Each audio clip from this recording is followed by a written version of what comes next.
wana oyo basekaki kaka na famille wana oyo quartier balobaki soki nini. La même année, l'année de la mort du roi Ozias, abi j'ai vu le Seigneur. Un roi terrestre était mort. Et ça la même année, abi Amoni. Dans le texte hébreu, j'ai vu Adonai. Adonai, il a dit maître, le Seigneur. Na moniye, aïe aïe, na anazo bon de l'anzame appelle ça yo révélation. Ane wanzayi pour na Esaïe, ane en révélation. J'ai pris que révélation dans la partage na yo. O koma ko comprendre ma commune ne na ndenge mosusu parce que ane wana nzambe na bataille à crise qu'ils a taille à révélation. Abi j'ai vu avant betama a langage za la guité so ko na Esaïe 1 2 3 to comme na 6 o mona na Esaïe 6 Esaïe a continue na level mosusu na level mosusu. Abi j'ai vu Adonai assis sur un trône. Oh, parce que yango bien aimé nzamba sunga yo na ngai. Quand nous lisons les écritures, mon kondi asala kabiso ngolu, to comprendre ka penser en nzambe. Nous sommes de la génération Yekola po Okola. Quelque part, il y avait un roi, Ozias, qui a perdu son trône. Parce que dans Ozias a koufi, c'est-à-dire quoi? Un roi a perdu son trône. Il y avait un trône qui vit dans Kokoloba. Un roi avait perdu un trône. Mais il y a Moni. Mon kondi mosusu na ngwende halalalala eza na ngwende moko oyo jamais ekotika la ka vide eza na ngwende moko oyo nzambe na yo afandi. Abi j'ai vu le Seigneur sur un trône. Lui a donc décrit trône nango. Abi trône nango, ce n'était pas un trône élevé. Alors c'était un trône très yango ba bengele le Dieu très haut, elle est lion. Zambo aleki du kolo très élevé. Ce qui trône ya Ozias, il y a un trône élevé. Mais Zambo a fallu na trône très élevé. J'ai na moniye. Pour ceux qui ont moniye, attends ça na temps difficile.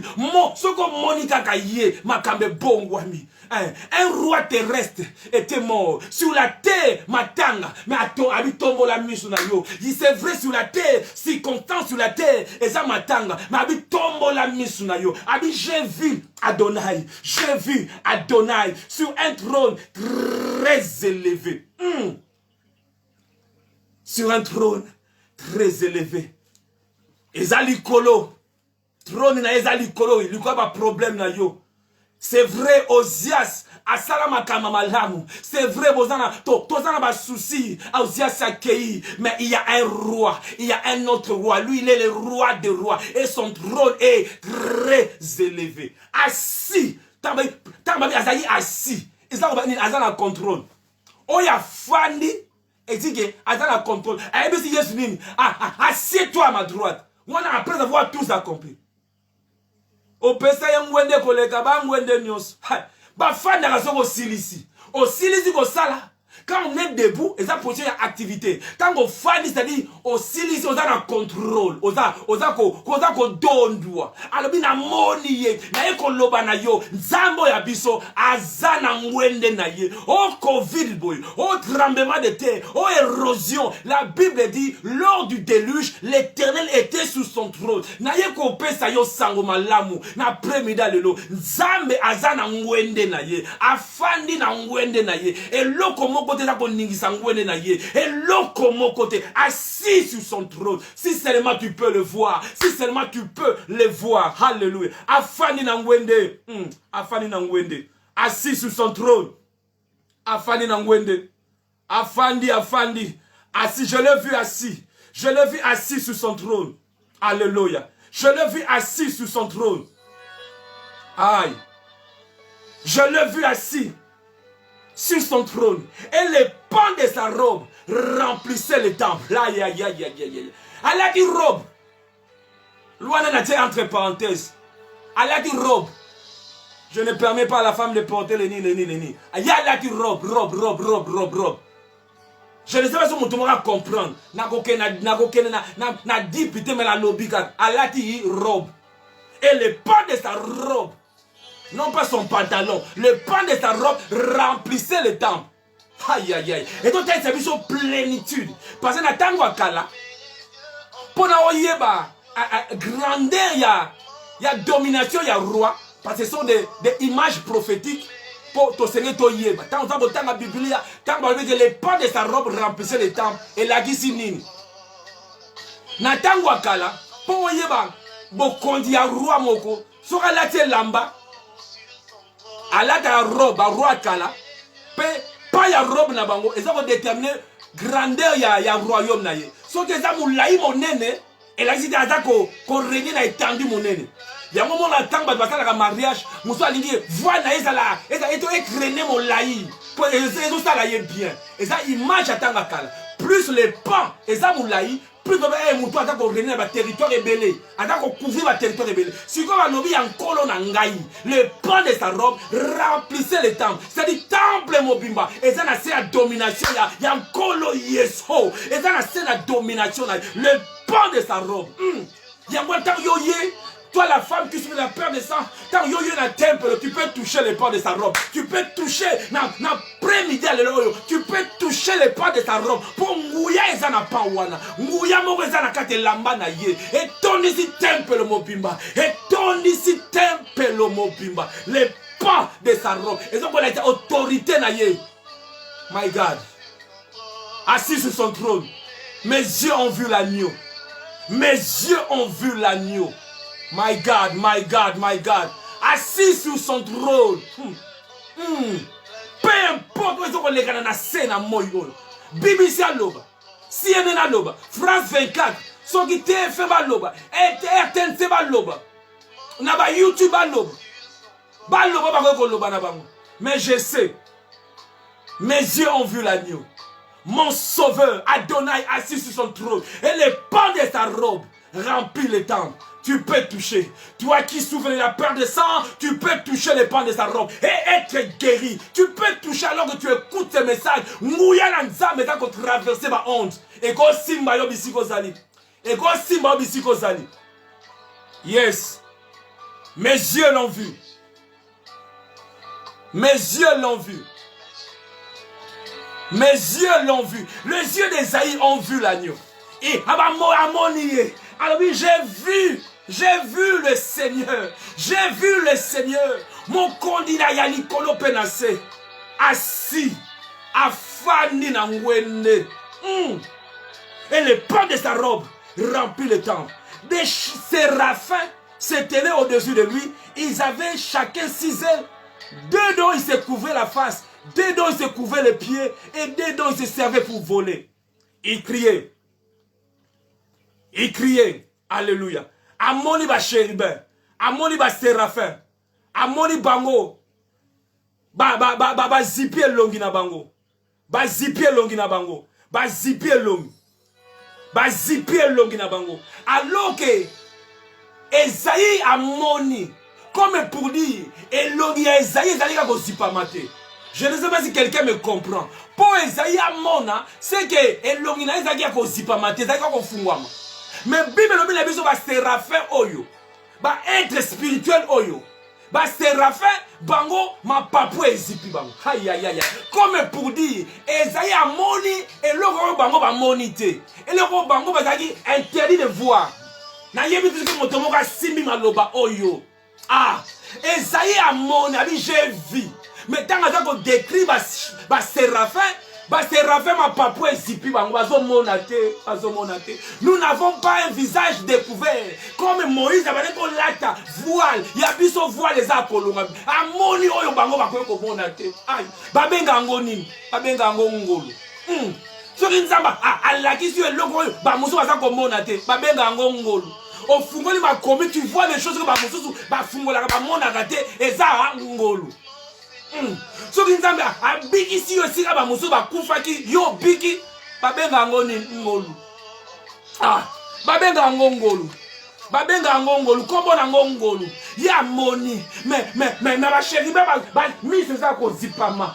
Ma babazo monate. Et ça na ba mususu ba makamu yo vivaka bango ba ko vivre ngote. Nzamba sale la yongol. Tu vis les choses que ba mususu ba monaka te. Mais ce sont les choses que l'œil n'a point vu, que l'oreille n'a point entendu, que Nzambe a bongi ça a réservé pour la batumoko, batuango de sayo. O mona makamo ba musu ba monate, o yoka makamusu ba musu ba yokate, ba benga ngongolu. Eza na kombo semoko, et logo mususu teza ngolu. J'ai vu. Quand Dieu te fait voir ce que les autres ne peuvent pas voir, ça s'appelle ngolu. Quand Dieu te guérit d'une maladie qui a tué d'autres personnes, ça s'appelle ngolu. Quand Dieu te fait traverser la mer rouge alors que les Égyptiens, zindaki, bengango ngolu.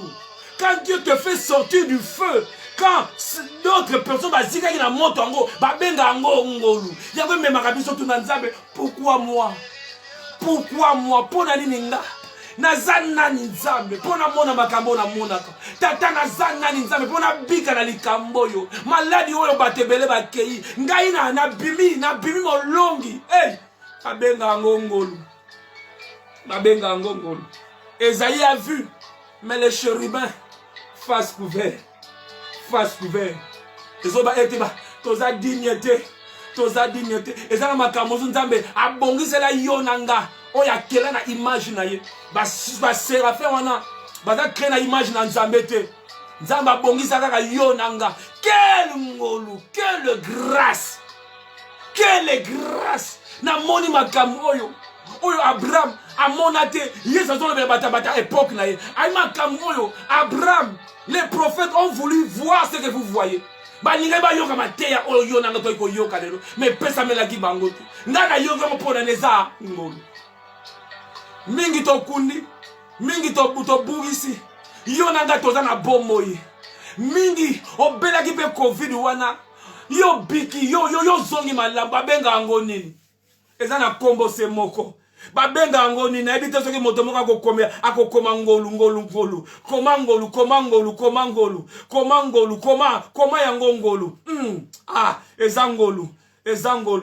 ezangolu case ezangolu babenga ngolu mais pour la position na yo okozwe lo gango tete yimuto ko la yo non c'est non pronostic a batu yo penda tete batu nyonso me yo te mabe yo sala penda yo tete babenga ngolu ebi maloko la injustice na miso musuni ngolu ebi maloko la injustice mais ndenge ni penda ye tolobaki yango Jacob a fait wana paressé entre guillemets. Yana Esaou, un homme habillé, akeko, un chasseur, aye même na nyama. Mais ya fana ile kaka wana balukele li basale li nyonso pa mama. Aïe, ba benga ngongolo. Asala nyonso pona ngai, na bundate na sale loko mogote.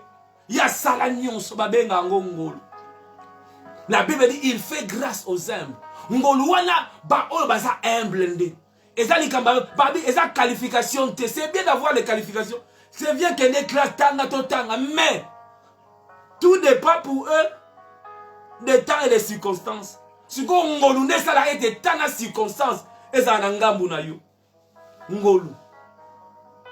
Et ça, les lamba, bisika tuza ko kene poto za ko funga batu baka ko sepela na yo o no to ko sala za ko simba po olate lamba ya ngolu ngolu ezanga explication soko tuninga na expliquer neni no koma bo neni no comprendre kama makambu neni no zwa ke loko bo neni no bota neni no bala neni no bika na maladi wana soko na ko kokate o na yepite. C'est vrai, j'ai prié, c'est vrai, j'ai gêné, mais au moins, nous sommes tous en athée. Mais on va gêner, on va prier. On va rentrer dans yébite, mais na moni ezangol. Ba o ba sambela lo koleka nga bazali. Ba o ba banga kanzambe koleka yo bazali. Mais pourquoi moi? Nga moko pe na yebi na ngate. Nga moko pe na yebi na ngate. Nga yanganite. Boko yina ye pamba, boko yina ye pambe. Ayebi na ye te aza victime ya ngolu. Naza victime ya ngolu. Ya kayako. Naza victime ya ngolu na Nzambe. Bolamu na ye. Bolamu na ye. Esaïe a vu. Mais le chérubin. Zipi bangwelo. Bino bo monate. Bino bo monate. Bino bo monate. Bino bo monate. Mais Esaïe a vu. Il a vu. Père yoka ki mongongo. Ezo ganga. Mon santu. Mon santu. Mon santu. Et l'Éternel des armées.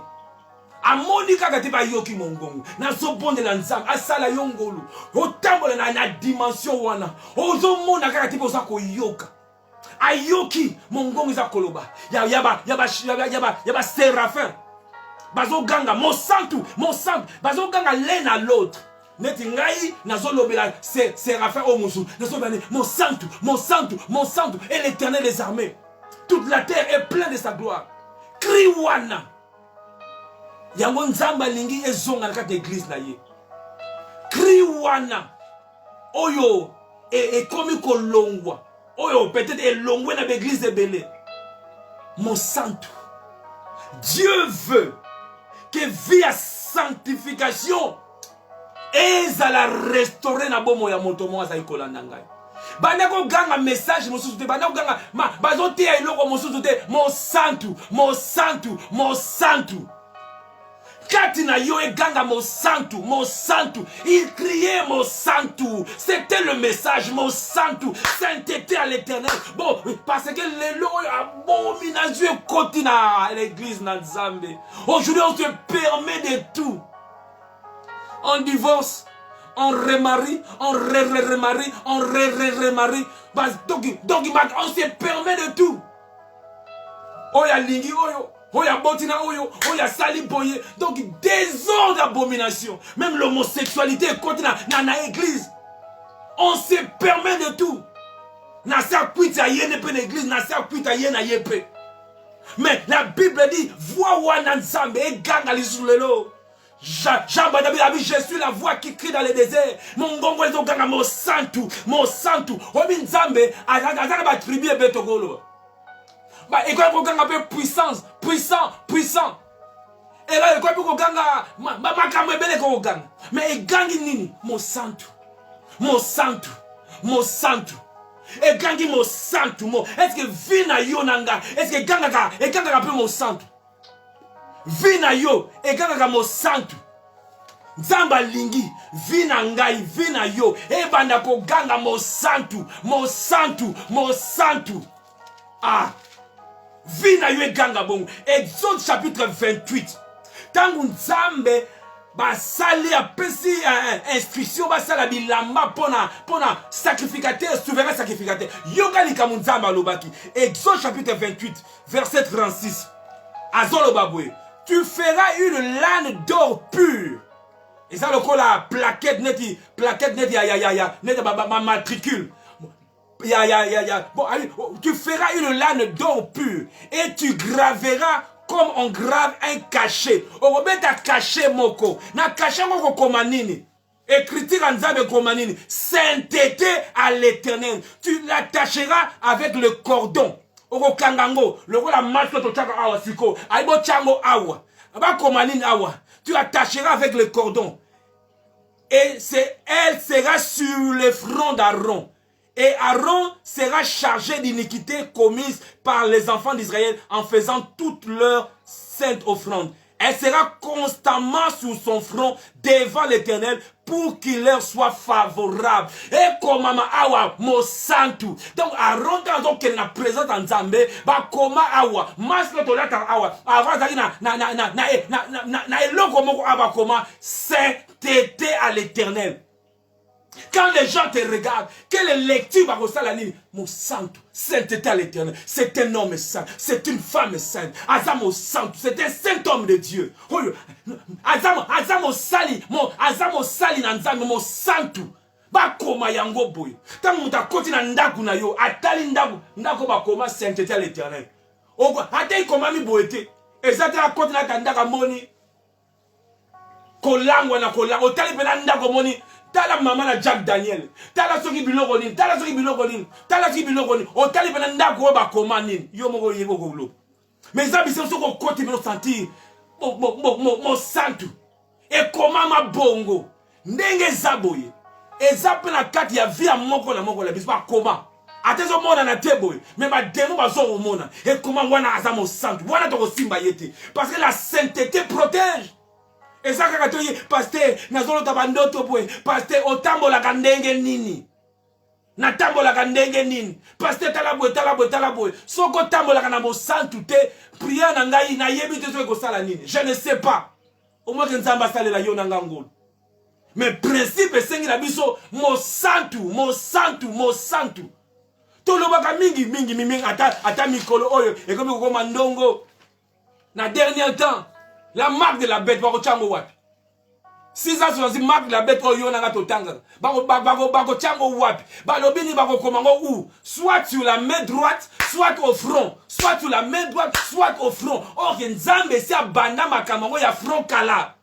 Ah, alors bah déjà na front bon comme mon santu. So ki yo ba comment mon santu te c'est que ba otie loko mususu. C'est que bako pakola yo et loko mususu.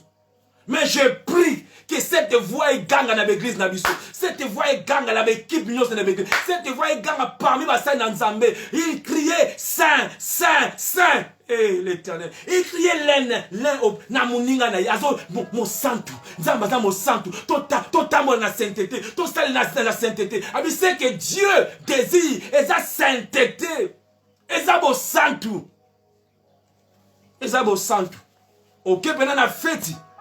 Faites yo comment pena sainteté à l'Éternel. Faites yo. OK pena ba fête muzomoni ba comment. C'est pour la fête muzomoni, il ne peut pas inviter ba mususu. Ba ko inviter. Yo mo de tu te sens condamné. Si tu n'as osé la facilité à inviter ba dunyo sur tout. Si déjà ton cœur te condamne, Nzamba za plus grand que ton cœur. Et na fête na tote ya kwa ko baby sa fête na biso ye ba fête ya linga gate soki déjà oza ko peki o inviter mutu wana c'est que na lola c'est na après la moto oza bisika moto na yo to za no bisika moto oza bisika moto na neko na boya ko inviter ye. Qu'est-ce qui est écrit? Sainteté à l'Éternel. Ya ko ya parce que na monde na ba comment sainteté déjà tout est déjà condamné. Parce que ma camé collègue na fait tu vois yo moko ye ma camé lekana yo moko yebi déjà si déjà tu te sens condamné mawaming si déjà moi je me sens condamné na motema nanga nzamba za monene koleka motema nanga c'est que déjà nazali banda mais nzambe ata nzamba niko condamné yote na memeli yo bonne nouvelle alongola kalisumu amoni bazoganga sainteté et la terre est pleine de sa gloire. Et principe auto tirer, la sainteté attire la gloire. La sainteté attire la gloire. Il criait saint, saint, saint est l'Éternel. Toute la terre est pleine de ta gloire. Olingi kembo na nzambe tondisa.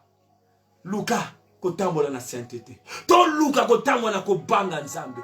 Batiango awa na front. Na ba penser na biso. Vous savez ba confiner mutu pendant 3 ans. Mais azo sumu kaka. Parce que le sumu ce n'est pas seulement le faire kobima libanda. Dans nos pensées, le diable peut, nous pouvons pécher même dans ma pensée na biso. Na banzela ba télévision, na banzela ma kamebele, on peut pécher par les choses que nous voyons, les choses que nous entendons et qu'on suit vie na biso. Mais abi ochango aou. Et ça n'a pas mémoire na biso. Et ça n'a pas pensé na biso. To tambola toujours na pensée wana. Sainteté à l'Éternel. Batuba tanga yango. La Bible nous toza lettre moko écrite. Nous sommes une lettre écrite. Batuba il faut batanga bo santu. Na elateli nangai, na etambo nangai, na nyoso nanga, na mosala yoke na mosala. Il faut batanga ba commis sainteté à l'Éternel. Et ça te na mosala. Oza ko yiba biloka mosala. Ba fourchette à mosala. Biloka mosala oza ko yiba yango lokola batu nyonso tu wana ba komi loko mususu mais so ba komi sainteté oyo ba na yo pe muto sambela ah eza déjà bon signe peut-être eza garde-fou il faut ba loba yo ba yeba ke yo ba koma sainteté il criait sainteté saint c'est l'Éternel. La sainteté attire la gloire et la gloire manifeste la puissance. La sainteté attire la gloire. Olingi kembo, sainteté et attira la gloire. Et la gloire manifeste la puissance. Il criait un, Saint, Saint, Saint est l'Éternel. 2. La terre est pleine, ou la terre est remplie de la gloire. 3. Les portes furent ébranlées dans leur fondement. Donc, la porte est boucani, la puissance, c'est-à-dire la sainteté, la gloire et la puissance. La sainteté, la gloire et la puissance. Nazo bon de la nzambe. Et dans la partage de l'église nankolo. Et dans la partage de la mission na kingdom. La sainteté, la gloire et la puissance. Koluka puissance ite libanda sainteté. Koluka nguya ke libanda sainteté. Toluka nguya na sainteté. Sainteté comme man kembo. Et kembo ko toni samokili. Pe na kembo wana nguya. Les portes ko bukana. Les portes furent ébranlées dans leur fondement. Pourquoi? Pourquoi les portes furent ébranlées dans leur fondement? Par la voix qui retentissait. Quelle était la voix? La voix était saint, saint, saint. Donc mon gongo wana nesali était porte bukana. Ah, mon gongo ya sainteté. Mon gongo ya sainteté. Et là comment on te résister? Yo yo, on a tambola na bo santu. Yo yo, ba go ko pe lia yote. Pour sainteté eza protection. Et qu'on batte la yo sainteté. Ah, les portes furent ébranlées sur leur fondement, et la maison fut remplie de fumée. Non pas seulement la terre, mais maintenant la maison. Je prie que ta maison aussi. Et ton isamankembo. Mais où t'as dit sainteté, sainteté. Pour que la maison est dans la remplie, la sainteté, la voix a crié d'abord. La voix a crié. Je vais chuter bientôt. Je vais chuter par la grâce de Dieu. Nous sommes de la génération Yekola po Okola.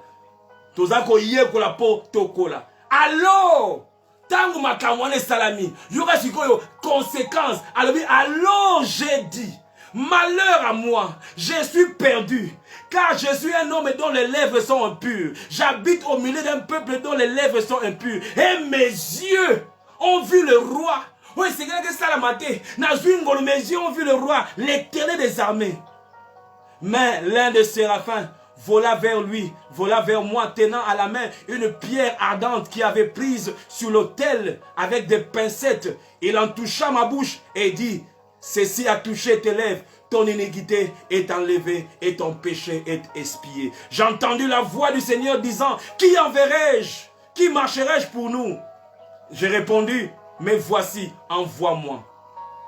Il dit alors, va, dis à ce peuple, alléluia. Nous allons clôturer par ceci. Nous allons clôturer dans maloba oyo. Tolobeli kama sainteté. L'année de la mort du roi Uzziah, tala makamu nzamba yeko sala. Na batambo wana nzamba yeko se révéler na ye. A fixé les camouets tamboli na ye. Pendant ce temps, pendant la vie à roi Uzziah, obanoko tambola la lolenge mokoboy. Alingisiko sainteté. Ezala et tamboli na yo. Mongongo wana e ganga na l'église na biso. Message ya crainte nzambe. Message ya sainteté. E ganga na l'église na biso. E ganga mo santu mo santu mo santu. E ganga eloka mibale kembo na nzambe. E toni sabandaku na biso. E toni sandaku na nzambe. Que mon ensemble est affecté mon kili mobimba. Puissance na nzambe ça été porte oyo nyonso eseleli ebukana na ba fondement nango esika sainteté ezali esika mongongo ya sainteté ezali kobelema porte ebukanaka mbala moko Esaïe abandi koloba malheur à moi. Pour ce que tangi lisola Esaïe, okomona na Esaïe à partir du chapitre 1er, tina chapitre 5, Esaïe azakote azakoloba malheur à vous. Abale ko azali ko mona bato azomona abale ko mona te. Bangonde bazato mabe. Malheur à vous, malheur à vous, malheur à vous. Mais tangu l'année de la mort du roi Ozias a eu révélation ya ye oyo ya zalaki. Ami moni na kitala tala. Ami mona biengai. Ami malheur à moi parce que ceux qui ont la présence dans Nzambe Nzamba talisi yo oyo zalaka penza. On ne peut que crier malheur à moi. On ne peut que dire Nzambe na kokate. On ne peut que dire Nzambe sunganga. On ne peut que dire Nzambe sans toi je ne peux rien. Et Esaïe ouais bani ko prophétiser, ko pointer batu maboko. Bino botika boy, botika ikobo, botika boy. Malheur à vous. Mais tango a vu révélation. Malheur à moi. Bango tengai. Et comme il y a yo, o mitala na mitala penga moko wi na te ya kanzambe, na te ya kankolome, vinange zandenge nini. Dans ma vie privée, dans ma vie de tous les jours, Nzamba talisi Esaïe a gagné malheur à moi. Naza mwasa lolendo, naza jalouse, naza na makama mabe, na tongaka, na tambolaka na via mabe, naza na via ya ekobo, nazo vivre na balate, mais talama naza ko sala, talama kam naza ko vivre na kati na ekobo, talama kamu, abi malheur à moi, pour moni souka na ke ko za mabe, na ko souka mabe, a gagné malheur à moi, ya la repentance, ouais dali cri à mutu, ya ta ko se repentir, a ta ko senga li suni, mbala moko. Parce que quand on reconnaît, Dieu vient aider. Mbalamoko, Séraphin moko azui likala ya moto, a touché Bambebo ya Esaïe. Il a touché ses lèvres. A longoli lisumu wana. Soki na tango akalezaki alikala wana ya moto. Na ekolobela yo na pokwa lelo oyo. Ete makila ya Yesu Kristu. Eza wana pona ko petola yo. Ako ko petola yo. Peu importe vina yo. Ako ko petola yo. Yo oyo ko réaliser non malheur à moi.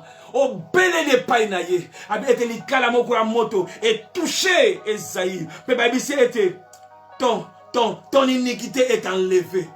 Ton péché est expié. Yabiso na Golgotha. Notre iniquité a longo lango na Golgotha. Péché na biso et sila na Golgotha. Abitata masumu na bino eza lokola cramoisi et kokoma pembe lokola neige. Lolenge neige poile na Londres et kokoma pembe nzamba petolaka apetolaka Esaïe amimoni indigne amimoni naza dignité na nzamba salinga ngolo na moni makambo ba Séraphin baza komona te bazipa face na bango menga na moni yango ngolo nzamba longoli elisu akosala ngo pona yo azanzame malamu alimbisaka akoko transformer yo etango alimbisi ay mongongo musude gangi na qui enverrai-je?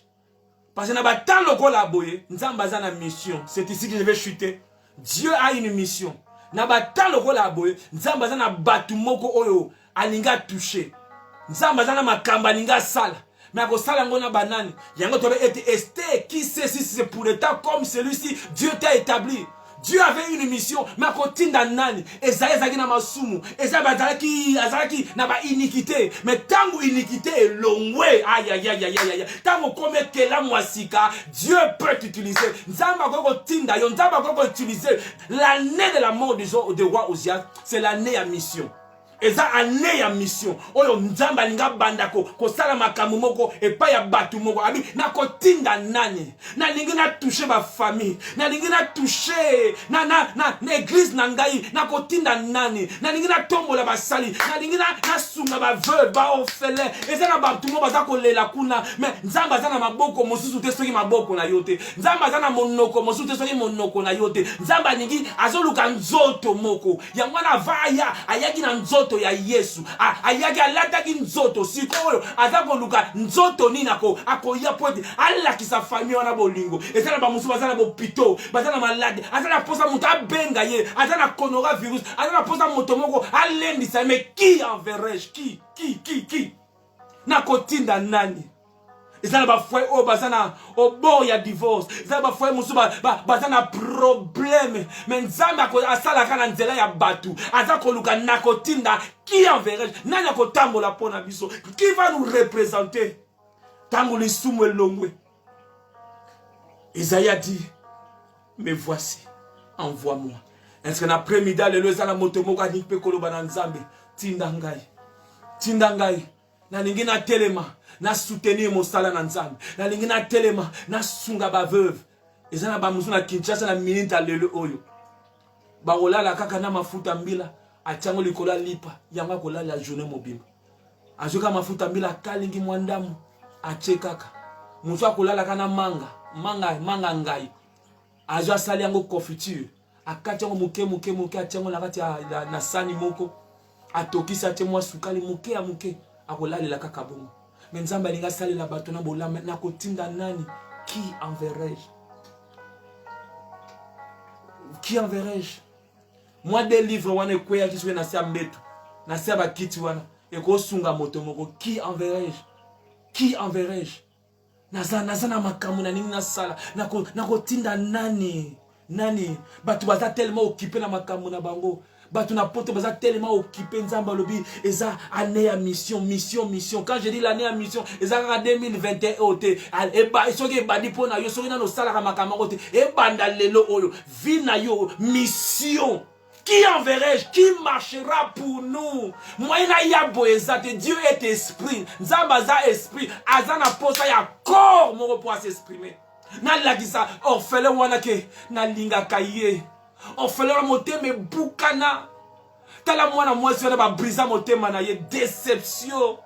Motema na ye bukana. Azana posa mutu mo manifester bolingo. Ayebisa que Dieu t'aime.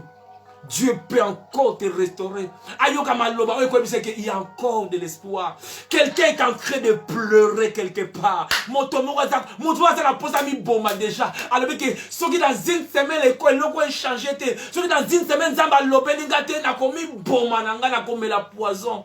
Yonde mutu kozwa téléphone pour benga ye. Yonde mutu nzamba azoluka nani natinda. Aïe. Tata wana déçu. Amoni mokileza suna tina mokote. A traversé ta maladie. A traversé ba tamoko dur. Nzamba binasa na posa na tinela ye moto moko. Mais batutu baza occupé. Batutu bazo tambola BNT. Mais qui enverrai-je? C'est vrai parole o eza prophétique. Ils ont le paix kolo Yesu. Ils ont le paix kolo Yesu. Mais to zion na niveau na biso pour tirer enseignement après-midi lelo oyo. Est-ce que tu veux Kondima, mission oyo. Comme j'avais dit na Kinshasa, il y a beaucoup. Et ça va ça l'anzem musbato tele banzam na bo solo nyo sur la Kinshasa.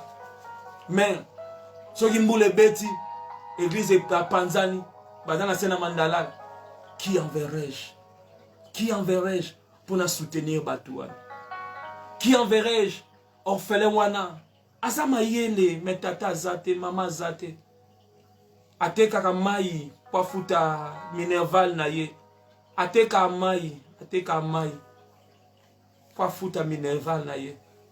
Mais qui enverrai-je? Il sait un peu à quoi imaginer. C'est vrai Nzamba est tout puissant. Naza quoi disconvenir. Mais je m'imagine Nzamba fan du boy. Nzamba zo raisonner. Ni kambo openga na kotinda nani.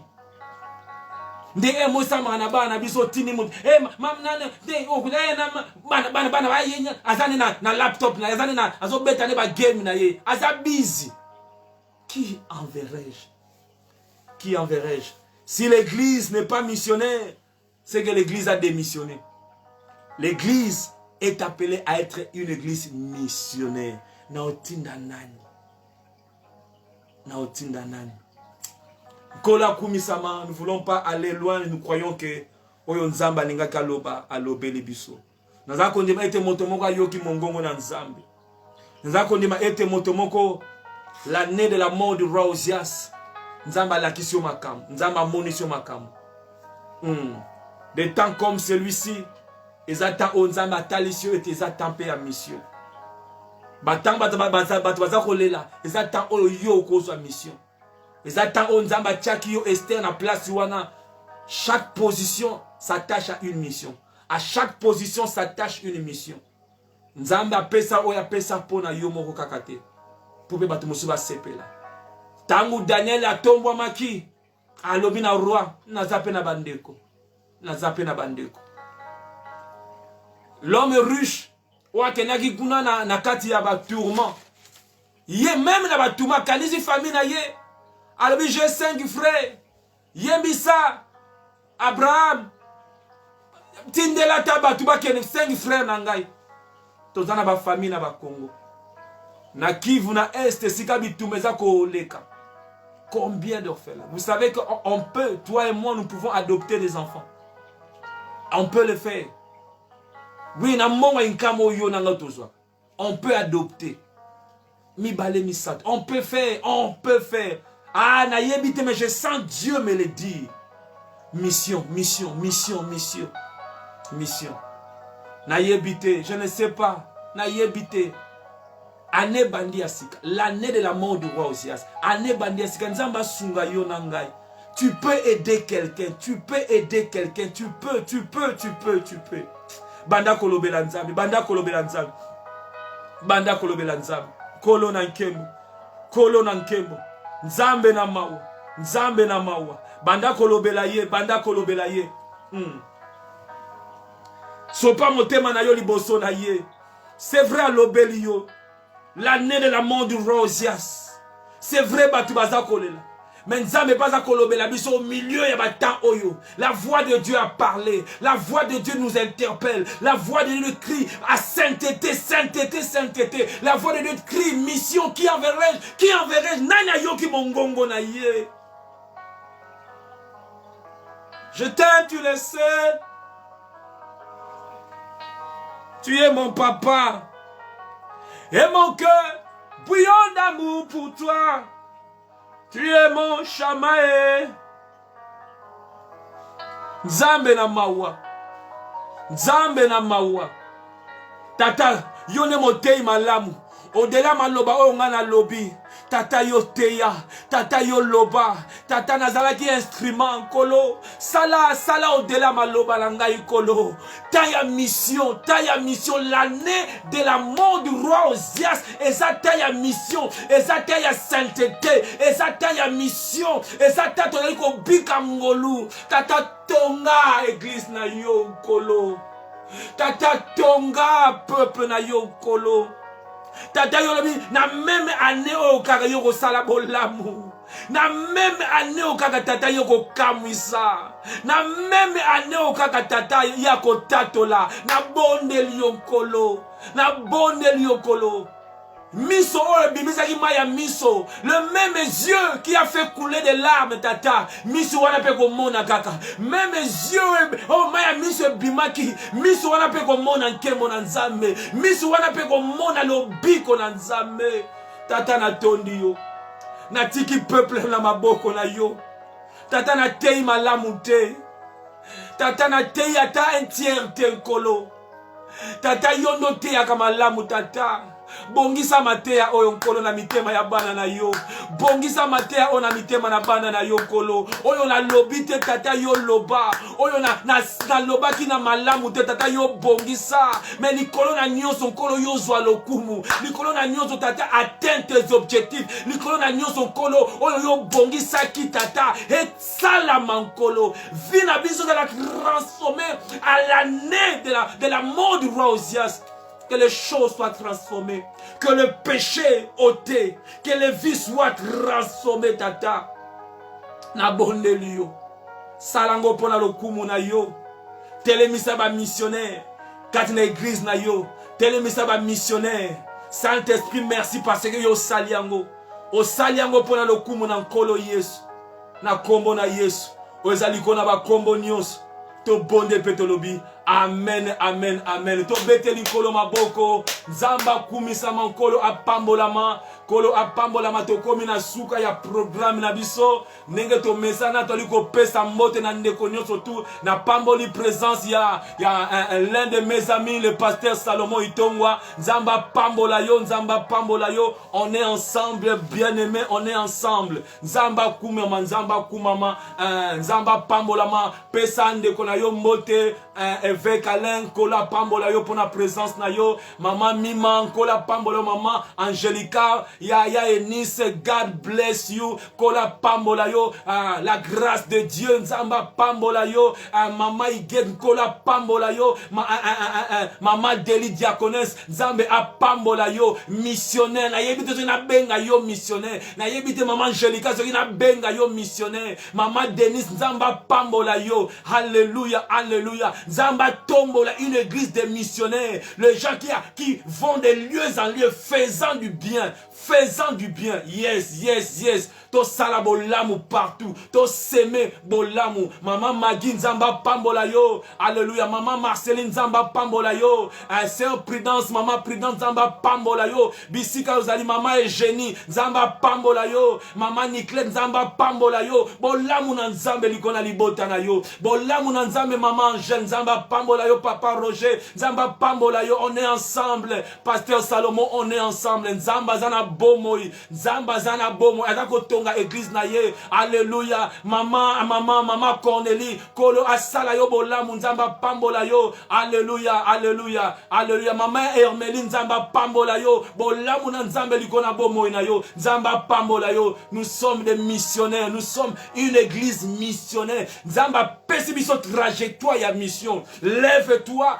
Partons en mission. Qui enverrai-je? Moi, Nzamba atindanga. Maman Rika bolamu na Nzambe likona bomo na yo. Sois missionnaire. Zala missionnaire. Zala missionnaire. Ezana bato bazako zela yo. Bazako zela yo. Ba bénéficier na bolamu na yo. Nzamba za malamu. Papa Gigi. Kola pambola yo. Maman Lisa. Nzamba pambola yo. Missionnaire. Missionnaire. C'est cette voix qui retentit dans mon cœur. Missionnaire. Missionnaire. Alléluia. Nzamba za malamu. Na yebi pesa ndeko na yo mbote, sens-toi à l'aise, sens-toi à l'aise, sens-toi à l'aise. Yako pesa ndeko na yo mbote. Nous sommes une église, nos ecclésia de la génération yekola po okola. Alléluia. Nzamba za lokumu. Maman Natacha kola pambola yo. Maman Eugénie bolamu na Nzambe, bolamu na Nzambe na libota no mobimba. La prière eza komata pour la libota na yo. Tobosani yo te. Nzamba za malamu. Nzamba za na contrôle. L'année de la mort du roi Osias, il était sur son trône. Azana ngwende na ye. Nzamba zamalamu. Nzamba zamalamu. Bolamu na Nzambe. Bolamu na Nzambe. Alléluia. Gloire à Dieu. Gloire à Dieu.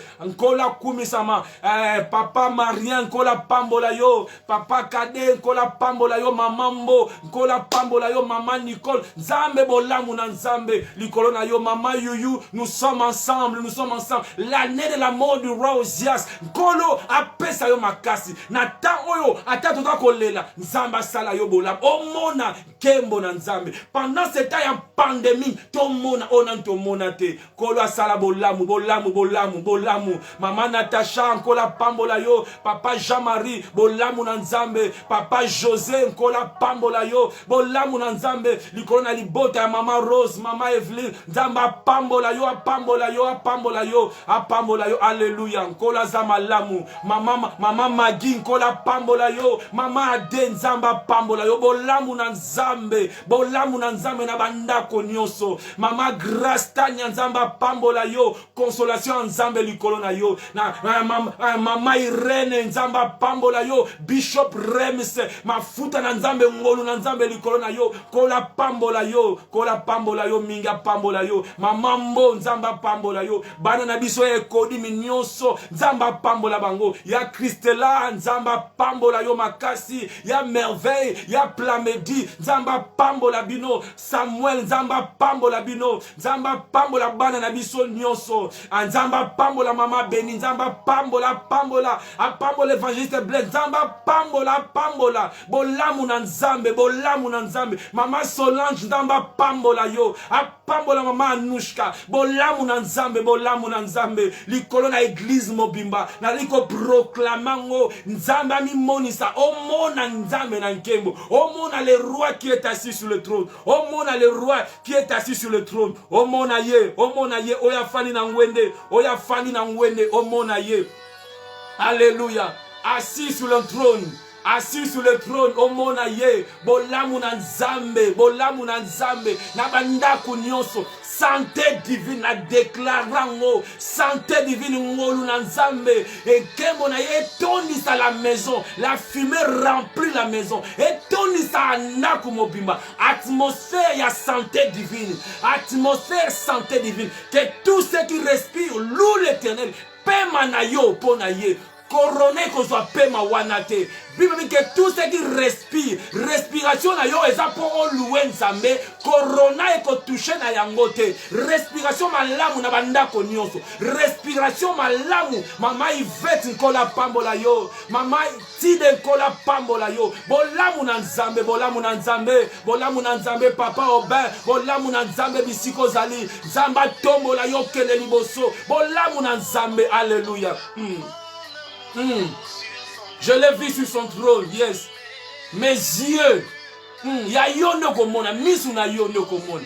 Nzamba za malamu, nzamba za malamu. Partagez la vidéo, partagez mon bande comme nyonso. Quelqu'un quelque part, akopa moi ma sûrement, nanzana matea oyo.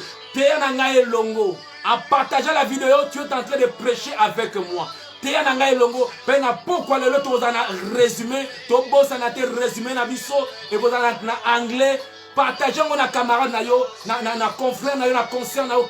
Partagez mon ndeko na bana na biso, tout bana na biso, balanda mateya ya anglais.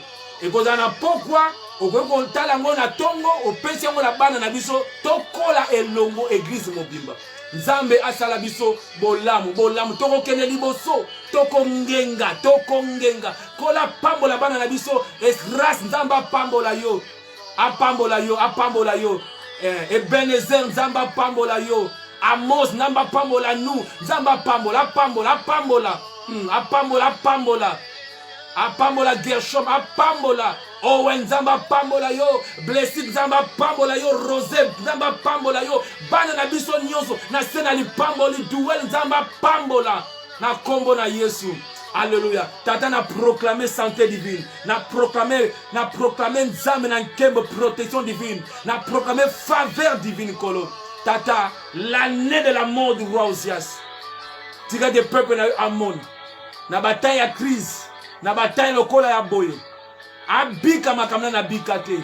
Ola musa église oza kolala. Ozongi sabiso na mission. Ozongi sabiso na mission. Message ya sainteté ganga lizuzu kolo. Na sengi na yonkolo. Sale la bisongolo. Na pamboli dimanche mobimba. Na pamboli résumé ya pourquoi. Na proclamer règne na yo. Toute la terre est remplie de ta gloire. Et salama bongo. Ndaku na yetoni tamana nkembo na yo. Au nom de Jésus.